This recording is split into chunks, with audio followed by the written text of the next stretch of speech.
استغفراللہ اور الحمدللہ ملا کے اس کا وظیفہ کیا کرو، یہ پڑھا کرو۔ تو کسی نے پوچھا کہ وہ کیوں؟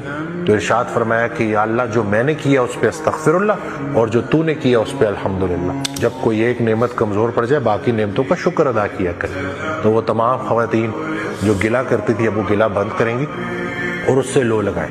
یہ جو چھوٹے چھوٹے شرک ہم کر رہے ہوتے ہیں نا اللہ کے مقابلے میں معاذ اللہ، اس کی سزا پھر ہمیں ملتی ہے۔ تو اپنا قبلہ اپنا کعبہ بڑا صحیح ہونا چاہیے، اور وہ یہی ہے کہ ہماری جو بھی نیکیاں ہیں، جو بھی ہمارا خیر کا عمل ہے، وہ سب اللہ کے لیے ہے، اور ہر وہ غلطی جو ہم نے کی وہ اپنی ذات سے منسوخ کرنی اور اللہ سے معافی مانگنی۔ حضرت کہا کرتے تھے کہ استغفراللہ اور الحمدللہ ملا کے اس کا وظیفہ کیا کرو، یہ پڑھا کرو۔